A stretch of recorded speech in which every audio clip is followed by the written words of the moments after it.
everybody, what's going on? Jim Cyril, Tanya Klein, and Anna Siri here from Coverage Inc., the leader in screenplay analysis, development, and editing services since 2002. How are you guys doing today? Good. How about yourself? Hey, everybody. Welcome, Anna. Good to have you along. Let's introduce Anna properly.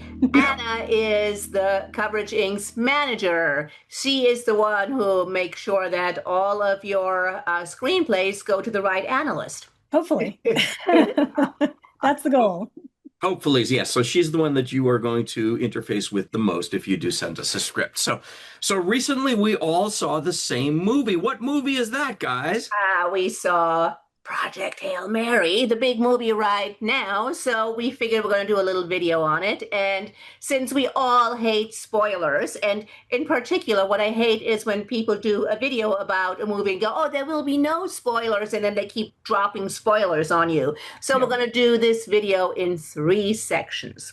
Section number 1, we are going to talk about IP in general, since we mentioned that quite a bit in our coverages. Section number 2, we are going to compare. So section number 1 will not have any spoilers at all. Section number 2 might have some mild spoilers because we're going to compare the novel with the movie. And section number 3 will have heavier spoilers because we are going to give you our review of what we think went really well with the movie and what could have maybe used a second look. So we will have, if you're not interested in any of those sections, you can skip those because there will be big cards saying, hi, now we're coming to the mild spoiler section, whatever. Oh, yeah. We'll give you plenty of notice. Yes. But can I first say right up front that when I think of this movie, I cannot not think of Project Greenlight. Like my brain doesn't hesitate where I go, Project Greenlight. No, Hail Mary. I'm sorry. It's just a screenwriting thing. There's just. Yeah, that's true. So let's talk about Project Greenlight. No, let's talk about Project Hail Mary and IP, because often, especially when you have a screenplay, which is maybe more involved, maybe more expensive, maybe something that does not necessarily hit the marketability bullseye, an analyst might suggest to create IP because that might help the project get noticed. So we want to talk a bit about IP here. There are certain genres, sci-fi being a big one, that's very difficult to set up. Original sci-fi that's not extremely grounded is very, very difficult to set up just because it's expensive. It's expensive. Big concepts, big world building, all this stuff. Yeah. When you say grounded, you mean like takes place on Earth with human beings and there's like a sci-fi element, right? Right. Correct. So if you have a big story with aliens and space battles, taking place in the 24th century, writing it as a spec, you're pretty much dead in the water. So an analyst might suggest creating IP. However, and since, let me give you a quick caveat when it comes to IP.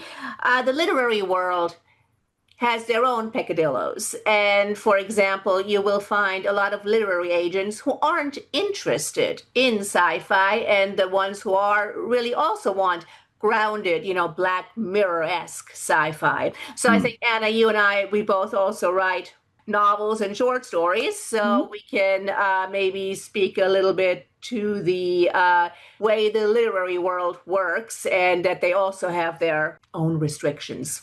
Right. I mean, there are things that are very smart about the way Andy Weir creates his particular IP that I can see would be really appealing to Hollywood. I mean, both The Martian and Project Hail Mary. And what was the third one? There was a third one in the middle there somewhere that he did that are, incredibly contained cast, incredibly contained locations.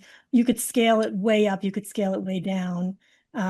He was lucky in that they were able to scale it way up and that you get all these great visuals. But both of those stories could have been told in a very contained way. So it's not just the fact that, they wrote something that worked and had a fan base as as novels. They wrote something that they worked and had a fan base as novels that also could be very appealing to Hollywood trying to do it on a budget per se.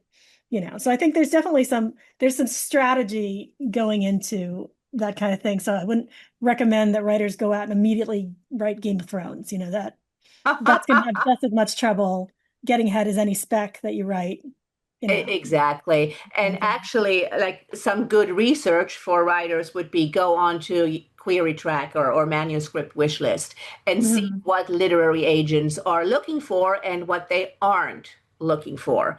It's tough. I mean, I have a friend who's a book agent, and she's constantly telling me how difficult it is to find something that the literary community is looking for. Everyone wants like the next big novel, but they're few and far between.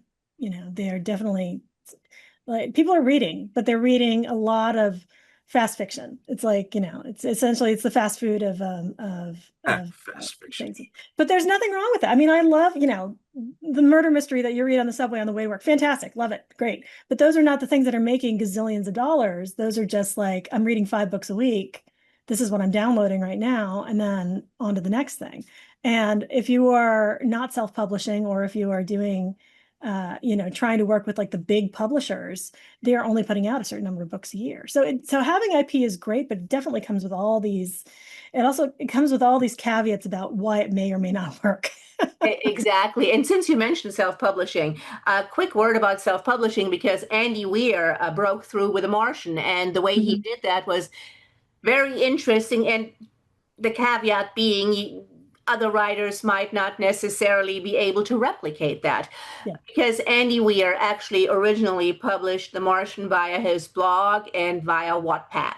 So Wattpad is a, web novel-esque website where just writers can publish, their books chapter by chapter.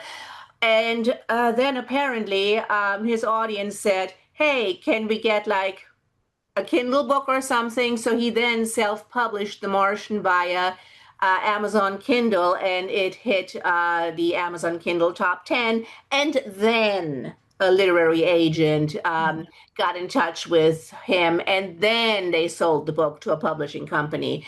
Now, so the caution, in case, writers read about this and are thinking of doing the same. So here's the big caution sign.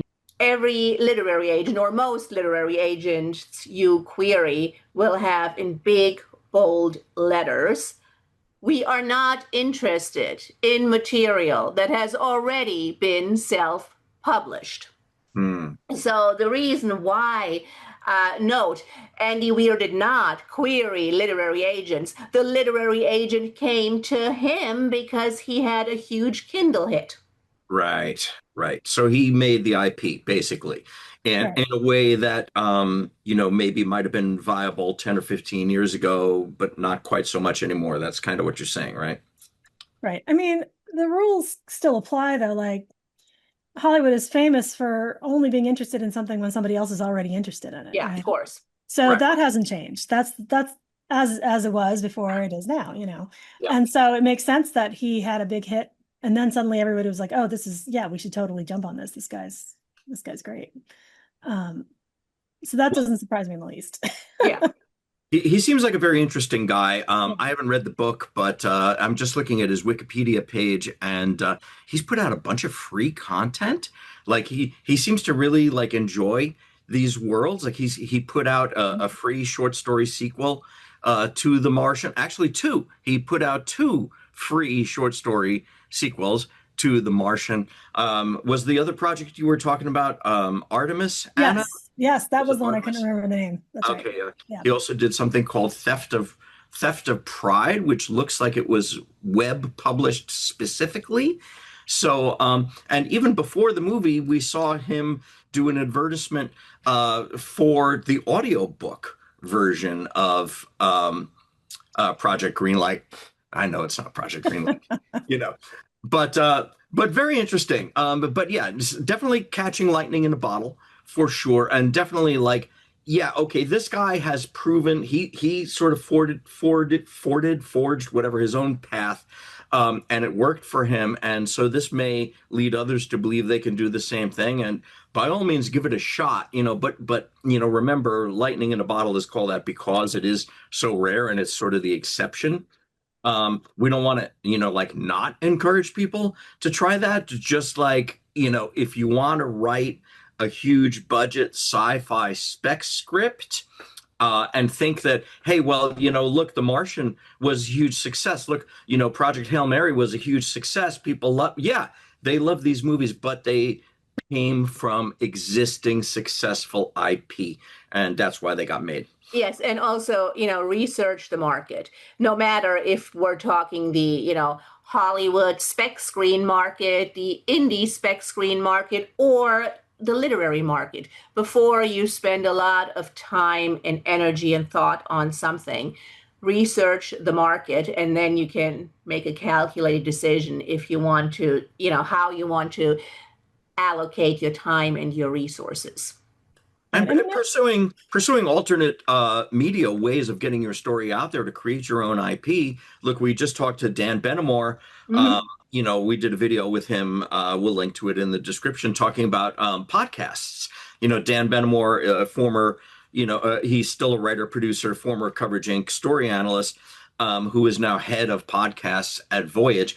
And that's what he does. He works with writers to take their stories and adapt them into podcasts and put them out there. Whether or not anybody in Hollywood is going to be interested, that's another story. But, what you're doing is you're creating IP. And if that organically becomes successful and people like it, then that gives you, something, it gives you an arrow in your quiver where you can say to an agent or manager or executive or whatever, hey, I had 10,000 views on Spotify or whatever platform it's on, Right. I mean, I think that there's also like this idea that people, I think, are a little too focused on, okay, what can I write that is going to become something big, that is going to sell, and I feel that sometimes storytelling gets left behind. I agree.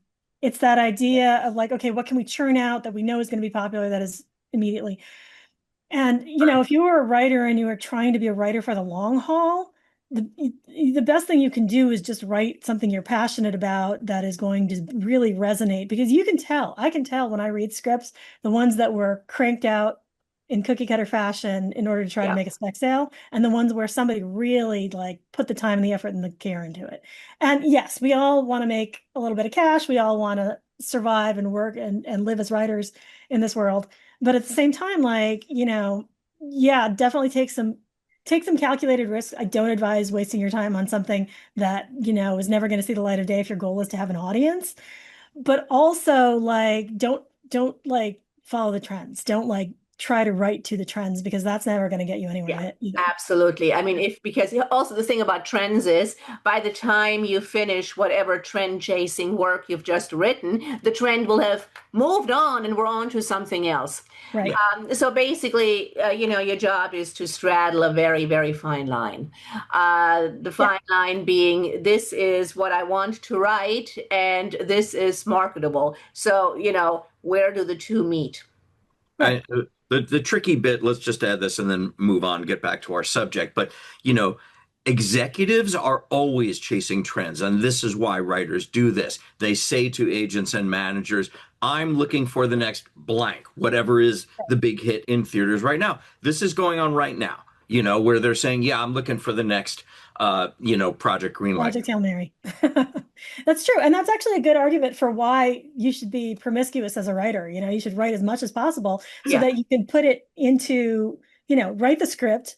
Okay, you can't sell it now, put it in a drawer. That's how a lot of my favorite movies got made over the years. My favorite story from that is From Dusk Till Dawn, which was very much a what else have you got project.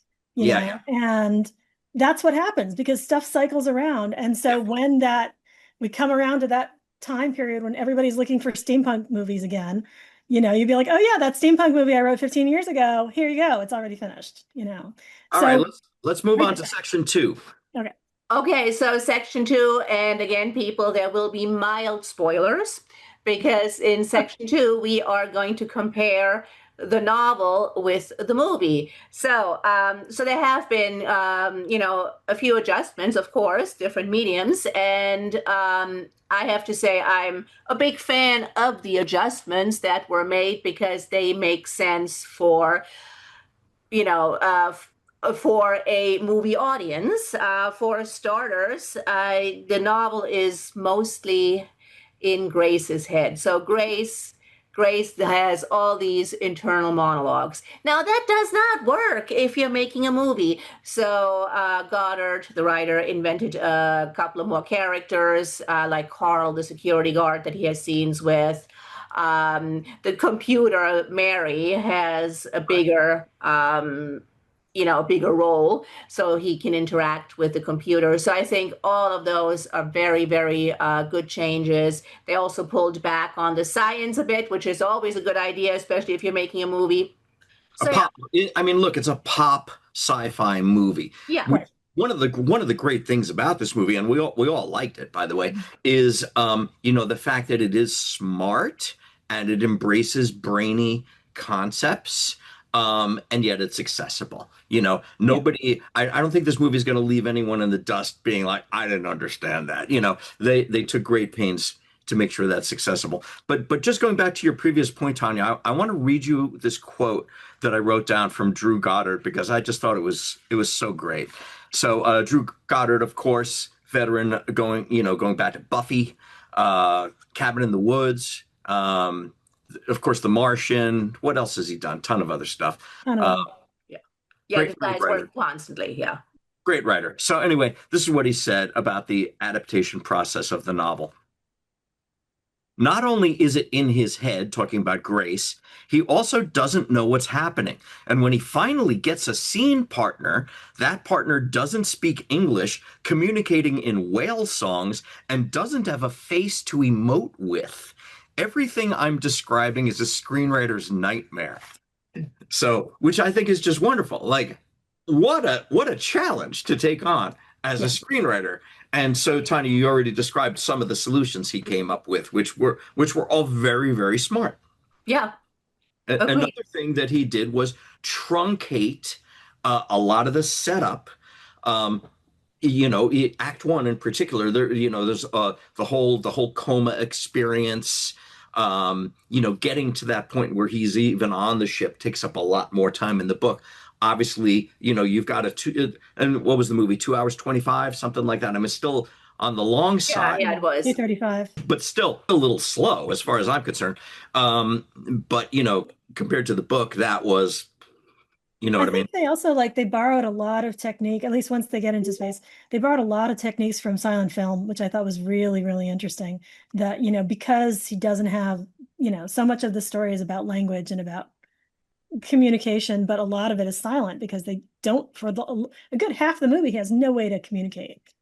And that's, it's not like he's communicating with the people back home either. And so I thought that was really fascinating.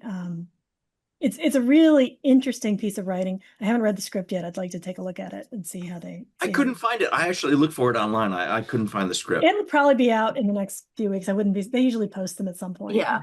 Yeah. Yeah. Yeah, I mean, there were some good choices made visually speaking because like the room where he gets to experience the beach and the woods, that was not in the novel, I believe. So that adds a lot of, visual storytelling to everything. Also, again, pulling back on the science, also pulling back on the heavy backstory, all of that makes a lot of sense. It clarified the backstory. So, Yes. to make it just so, he had a single issue, basically narrowing it down to, overcoming fear really is, I mean, that's one of the themes. We can talk about that more Yeah, but in, we'll talk Right. about that later, just so we don't spoil it for anyone. yeah. And I wrote down a couple of Goddard quotes here, which Okay, go I for think it. really speak to the adaptation process. So he said, on a core level, the school teacher saves the universe. Sounds preposterous, and yet felt so right to me. Isn't that wonderful? Yeah, Just that's great. just love that. I mean, what a great starting point. You know, just imagine if we were presented with this task of adapting this novel, and like, oh my God, where do we even begin? But that's the core of it that you find. Like Mm. how wonderful. How can you not want to tell that story? You know? Yeah. I mean, adaptations are so hard. I love them. They're when they're done well, they're just wonderful. But it's so hard to figure out what the core of a novel is and then figure out a way to put it on screen without losing the spirit of it, but still they're two different animals. And so many people do that direct one-to-one thing and it doesn't work. Yeah. And you can't. You have to figure out how to actually adapt it into something new. Absolutely. But so my vote goes to all the choices that were made, that were changed, all the changes that were made from the novel to the movie work. So without saying anything about the ending, because we'll talk about that in part three, but the ending was not changed from the novel, and Lord and Miller, the directors, as well as Drew Goddard, all had to fight for that ending, which I find fascinating. I can't see any other ending for the story now that I've seen the movie, but you can also see the executive point of view of wanting to change it. So we'll get into that in a second. But I think we can also sort of just generally talk about the structure without giving any details away. And in particular, I think the choice that was made to dole out the backstory in the form of, you know, his memory coming back to him, which in a movie, typically, like let's say your classic screenplay structure, that would have all simply been act one, where, you know, we see all of the backstory, you know, in a linear fashion, and then boom, he goes off into space. Well, not necessarily, but we're going to talk about that in the other part. But Well, I know you've let's got not notes give them about any that. spoilers. I know you've got notes about that, Tanya, but I just thought it was an interesting choice. They did something like that in Ex Machina, where, you know, we basically just sort of start right away into the movie, and then we kind of go back and we reveal the stuff that ordinarily would have been Act One stuff. We kind of parcel it out. Works fine in this particular case. So if there's a takeaway there, I think it's like we're still getting a three-act structure, and we're still getting all the setup and all that stuff. It's just, you know, they've shuffled the cards in the deck a little bit, but it's all still there, and it's done in a way that kind of creates a mystery as it's going along. Sort of like Weapons kind of did that as well. You know, just kind of moved things around to, like, you know, keep you off kilter and keep surprises going until the end. So I thought that was interesting. And it's interesting too, because he sort of becomes his own secondary characters. Like he becomes his own beeline, which is really odd and interesting. I don't know that I've seen that recently. Yeah. But it does create, you know, you have that sense of movement that you get from the time period on Earth that you don't necessarily get quite as much of because a lot of the stuff in space is so static for such a long period of time. So I thought it was a good way to kind of keep the story moving along while dealing with these two very different passages of time. Yeah. A couple of other quick general sort of notes before we move into part three. The fun tone, I think we can mention that. Mm-hmm. You know, which again keeps it accessible. You know, we do have like a hard sciencey kind of world to it, and yet, you know, the tone throughout helps keep the movie accessible to the average the average moviegoer, which I think is wonderful. I thought that was very well handled. But I think that the main takeaway here for me, one of the things I really enjoyed most about the movie was the fact that it embraces smarts and science and humanism. And, you know, the nations of the world coming together to solve a problem, like genuinely working together to try to solve a problem, which is in such, you know, so diametrically opposed to the reality that we are experiencing right now, where so many nations are run by crazy people who just simply want to murder and kill and to steal other countries' wealth and assets, not talking about any one particular country or countries. But you know what I'm saying? It's so refreshing to see like something that's smart and just, you know, it reaffirms your faith in humanity, seeing a movie like this. It's too bad it's fiction, but it does, when, you know, it sends people out of the theater with a little spring in their step. Tanya, I mentioned to you last night that there was a person in the theater. I saw her turn to her friend and say, you know, after the movie was over and she was getting up to leave, and she turned to her friend and she said, I didn't think I was going to like that movie, but I really liked it. Like, yes, there's a reason you really liked it. It's because it made you, it gave you the feels, it empowered you, it spoke to you as an intelligent human being, and it appealed to your sense of humanity. Well, I think too, like some of that is the era we're in. I feel like we've gone through this whole period of really, really grim sci-fi. Yeah. I was so pleased when I saw Predator Badlands this last year. It's so much fun, and it actually is a really heartwarming, kind of uplifting for being a really gory sci-fi movie. But like it's the going back to like the Spielbergian stuff of the early 80s where it's Yeah. sci-fi, but it's not necessarily just death and destruction.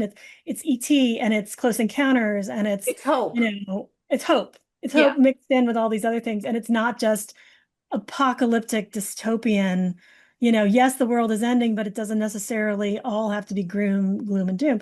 Like there's room for that kind of thing. I think that kind of plays into where we are, as you're saying, that people are looking for something to be hopeful about. They're looking for that escapism. And this very much has a bit of that, you know, old Hollywood, early 80s, late 70s, Yeah. hopeful look at the cosmos, which I think is great. Great, Absolutely. I great agree. movies can spark social change. They have in the past. Hmm. They can, they can change so much. Yeah. And I think movies have lost that power a lot in recent years, mainly due to the diffusion of entertainment across so many different mediums. And obviously there's a lot of factors that go into that. But the fact that this movie is a big hit with its messages and with its positivity and all that stuff, I just think is wonderful. I think Hmm. Yeah. I am so happy about that. Agreed. This is the Agreed. right movie at the right time. Yeah. Yeah. I would tell people to write stuff that is uplifting. I mean, in some fashion, like stay in your genre lane, whatever makes you happy, whatever you're comfortable with, but find ways to maybe look for something a little more positive. Well, I think yeah, we're of kind of, course, look, people are bombarded with yeah. bad news all day long. So it just Yeah. makes sense that in their entertainment, they gravitate towards something that will give them hope. Yeah. I mean, look at the Olympics. Like people in by the millions watch the Olympics. They're so happy about it. And it's one of those things that people are looking for those commonalities. They're looking for things that they can be hopeful about, that they can cheer for, Yeah. that take them out of like the everyday awful that we're experiencing currently on a daily basis. Yeah. So, Exactly. All right. On that note, let's go No? to section number 3. So, people, there will be spoilers. There will be spoilers, spoilers, to put a spoilers. good graphic, put a flashing graphic Yeah, here. Oh, yeah, exactly. yeah, yeah. Spoiler. So, if you have You not have been seen, warned. You you have have been been warned, warned. people. If you have not seen the movie, you may want to turn off the video now. But here is our review of Project Hail Mary, which I think we all liked very much. However, let's start with the negative first, because I did have some notes here. So, Okay. number one, that Act One was a bit of a slog. Yeah. Mm. And I literally fell asleep. yeah, Wow. Literally, I yes. fell asleep. Yeah. Yeah, so the movie came alive once, Rocky entered the picture. Yeah. Mm. And I think that could have been, if it had been done differently and structured a bit differently, that could have been avoided. So I I think there think they was, truncated, like as we said before, they truncated the book significantly to get it down to yeah, what they yeah, wanted to. however, absolutely, but there was also a lot of the backstory. And a quick side note, setup and backstory aren't necessarily the same thing, people. Setup is introducing the protagonist in their currently known world. And backstory is something we might or might not find out, as in who is, what happened to this person in the course of their, life. So Yeah. not setup and backstory, not necessarily the same thing. So how I would have handled it, not that anybody asked me to write it, but how I would have handled it. Um, Grace wakes up. from his coma, tries to figure out who he is, where he is. Shit, I'm on a fucking spaceship. Oh, what the fuck? Oh, shit, there are dead people on this spaceship. Oh, what the fuck is going on? I can't remember. Oh, shit, I'm looking out the window. And we have our inciting incident. There is an alien ship. Okay, and then I would have started him remembering after the inciting incident. And then what I would have done is by the time he figures out why he is there, namely because the astrophages are eating the sun. By the time he figures out why he's there, he also is figuring out that Rocky is there for the exact same reason. And the reason I would have done it like that is, apart from the Act One being a bit of a slog, and one of the main reasons Act One felt like a bit of a slog is because it felt like, oh, we have this one motivation, this one goal, because the backstory told us about the astrophages eating the sun. So we know, okay, so because the astrophages are eating the sun and he's there to, well, Hail Mary pass to save Earth. Okay, so this is a very, very high stakes goal. And then ostensibly, because we don't know why Rocky is there, why the alien ship is there, ostensibly, suddenly, that very high stakes goal is seemingly forgotten about as he is there trying to communicate with something that we don't know what it is. So I think that is what, so ostensibly we, the audience, are like, wait a second, we had this one goal, but now we're spending a lot of time trying to communicate with another entity, and it's very slow going, and what the heck is going on? And of course, we find out that Rocky is also there for the same reason, and together they figure it out. However, for quite a chunk there, it seems like the main quest was forgotten about. And I think if we had structured this differently, that might not have been. Anna, I know you have an opinion on this, but but before I ask you that, let me just jump in and say, once Rocky entered the picture at all, I was interested, including the how are we going to communicate everything about that mystery. I was re-engaged. It was the whole chunk in the spaceship where he's just kicking around and wasting time that I felt could have been a montage. This, again, having rewatched Breaking Bad so many times, how would Vince Gilligan have handled this? This would have been a montage. Well, I mean, unless it was pluribus, in which case he would have dragged it out to a whole freaking season.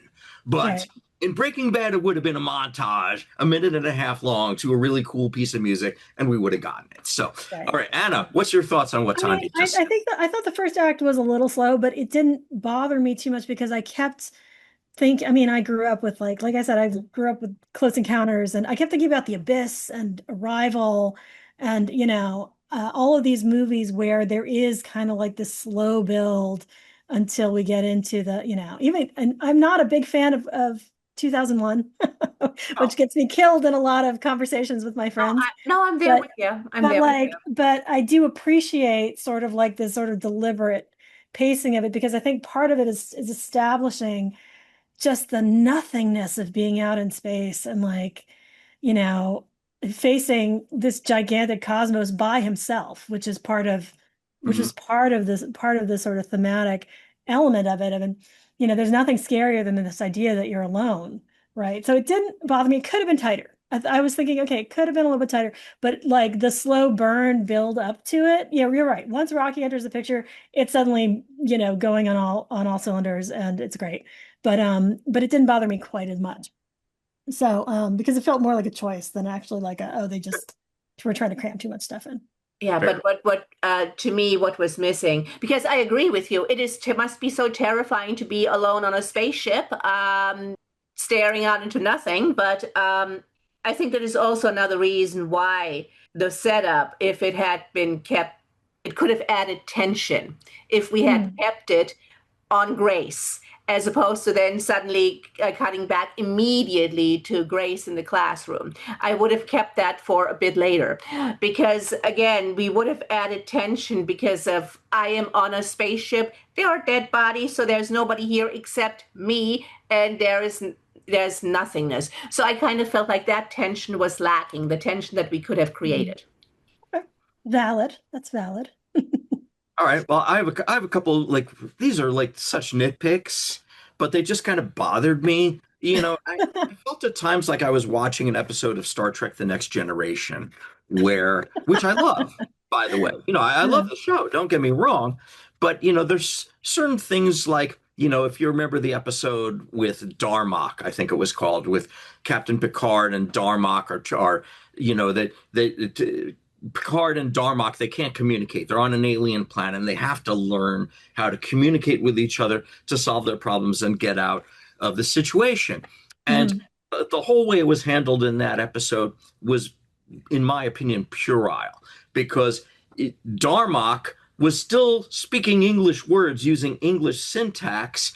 Picard just didn't understand his words, which, Mhm. had this been a real alien, like he could have not even necessarily been speaking. Maybe he emitted mist, and that's the way they communicate. It was just, it's too easy, too simplified. And when Picard finally figured out Darmok and Jalad at Tanagra, oh, this means that.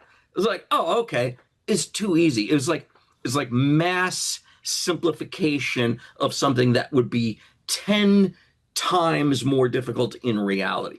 I felt in a way like there was definitely a hat tip towards science through every single step of the movie, solving the problems, the different environments they had to exist in, how they came to communicate, but it still felt too easy. Mhm. And it's not pure science. It's almost like pop science, almost like in a Star Wars. Speculative, yeah. Yeah, No. yeah. Like this is a rock creature, and yet we're extrapolating that this thing understands all the same emotions that humans have. It has the same experiences. It feels in the same way. There's, I mean, except for that little bit about humor where Rocky didn't really understand humor, but then he got humor and told a joke at the Yeah. end. It's like, look, it's a wonderful moment. I enjoyed it. I just didn't ultimately feel like this is real sci-fi. Now, I understand these choices were made very much to make the movie digestible to the public. I probably would have made the same choices. I'm just saying it took me out a little bit of the experience. I don't have that problem. I kind of felt like, it's established pretty quickly that, he's a little more of an advanced life form than we are. I mean, clearly look at the ship, right? And the fact that he has to sort of though I thought I was so funny with the sending of the message going back and forth from the Hmm. ship that he has to slow it down because humans are Humans. idiots, Yeah. And so I didn't it doesn't bother me. I like the way they dealt with trying to figure out language between two creatures. They had to have, I mean, unfortunately, there's only limited time. The movie was 2.5 hours long. I heard the first cut was 4.5 hours long. Oh my And God. they showed it to a few people who were just like, no, no, no, no, no, no. So I would imagine that they cut back some of it. But I mean, unfortunately, if you don't have, humans have this way of anthropomorphizing everything, right? Like you look at our Yeah. toy collections, right? So we have, if you don't have that, if you don't have that connection, there's no movie. If Yeah. Rocky isn't the character that he is, then there is no movie. So there has to be a way for Grace to be like, he doesn't have any other frame of reference. He can only assume that, that they have some sort of emotion in some form that, we're going to be able to communicate in some form. Um, so it didn't bother me too much. I can see where it could be considered a little bit fast, but again, you've only got 2.5 hours. What are you going to Yeah. do? Yeah, again, super nitpicky. Yeah. I mean, it didn't really take away from my enjoyment of the movie. I still love the movie. I still thought it Mhm. was great. But Yeah. I mean, these are nitpicks because the movie Yeah. is Right. effective. You Yeah. know. Right. Because we Yeah. all give it thumbs up. So, Jim, I think you also had some quibbles that I think we disagreed on that about Grace's arc. Yeah, yeah, yeah. So, and the amnesia subplot, which I thought could have been better handled. So let's talk about that first. So, the amnesia subplot. I mean, and that's connected to arc, by the way. So again, they sort of play keep away with the reveal that he didn't actually want to go, and he was finally shanghaied and forced to go on this mission. We learned that, I guess, at the end of Act Two, and that speaks to his arc, right? Because he Yes. then makes the choice to go back and save Rocky. He can only Right. do one thing or the other thing, right? So it makes sense, I guess, that they'd sort of keep that from us. But did they really have to? Like, okay, so the amnesia thing, right? I didn't think that was as clearly conveyed in the movie as it could have been. Specifically, like it starts out being a big plot point. I can't remember anything. And then the audience sees these flashbacks. And then it's like the audience has amnesia because we never saw, a lot of this, hero in his known world stuff in Act One. We saw a bit of it, but we didn't get the full picture. And so they dole that information out throughout the course of the movie. But there's never in, like, let's say Grace's talks with Rocky, there's never like, I can't remember. I wish I could help me remember. How can I solve this problem? And Right. nor are there, when we, the audience, see the flashback, we don't actually get, there's like a disconnect between like what the audience is seeing and Grace. It's not like Grace just realizes this and then processes this information and then runs to the computer and enters the new data to try to solve the puzzle. This doesn't happen. So it feels like these things are disconnected, and the amnesia subplot is like basically forgotten. It's not really forgotten. It's just not integrated as yes. well as it could be. Well, I mean, yes, to a certain extent. I mean, I agree that if you didn't pay close attention, you could have missed the fact that whenever we saw the flashbacks, he remembered those parts of his history. And so, yes, it could have been integrated a bit better. I agree. And the way you integrate that is to have him take action based on what he's remembering. Right. And that did not happen. Yeah. Yeah, it's like those things could have been cut out of the movie and it would have made no difference to the story being told, which is why I say it did not feel well integrated into the story. And the whole amnesia subplot probably could have been cut. Now, suppose they just simply in Act One showed us Grace did not want to go on this mission. He's chicken shit. I'm sorry. I'm all about me. I'm not going. Tough shit. You're on the ship. Boom. He's blast off. End of Act One, takes us into Act Two. Grace is like, fuck, now what do I do? Mm-hmm. How would that have changed his arc? It would not have. It's the exact same arc. And so what does playing keep away with this information do for the movie? I mean, don't you think I felt like there was an element of the element of betrayal in there was part of it, like that realization that, he is truly alone out here because he's basically been rejected by his species. That's what it felt like to me. Like that was a low point. That's about as low as you can get. Not only are you responsible for saving these people, but they didn't care if you lived or died, and like, then what do you do?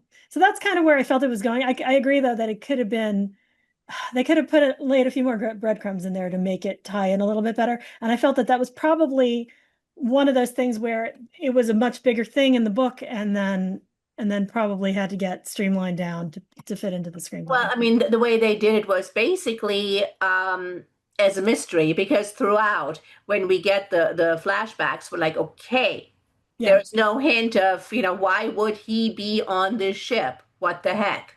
Right. So they did as a mystery. But yeah, I mean, I think I tend to agree that better integration would have been great.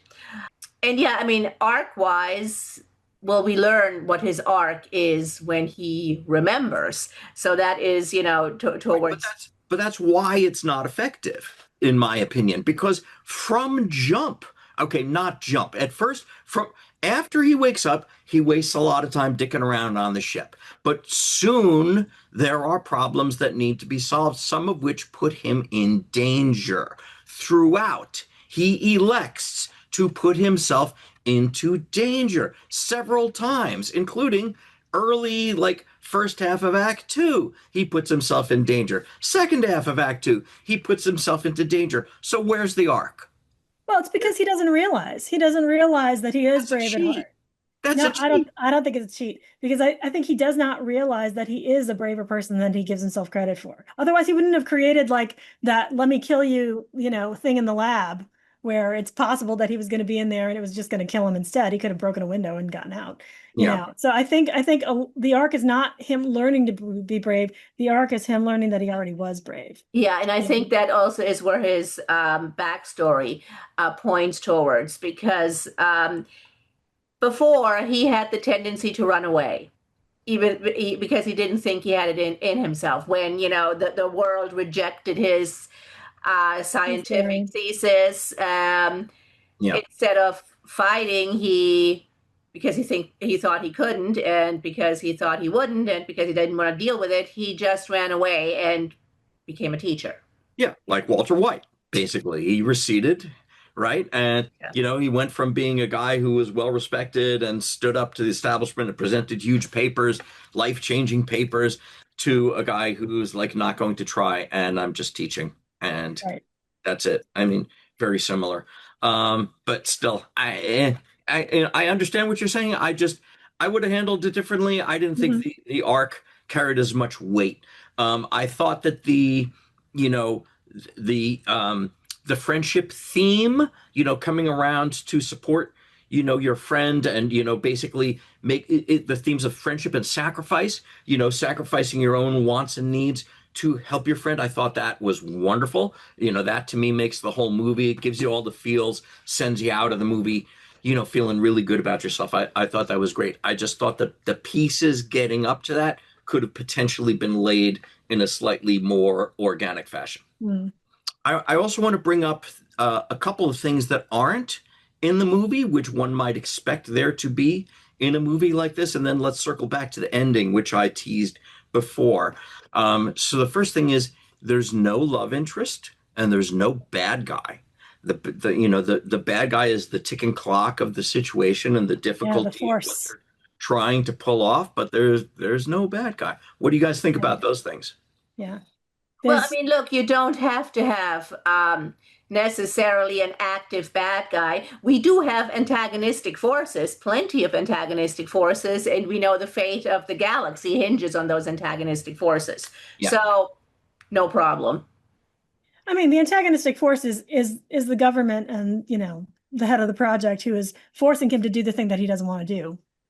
So she does take on this role of antagonist, even though it's not, Well, is they're all she, working no, toward but the same thing. hang on. Is she the antagonist or is she actually the mentor? She's Because both.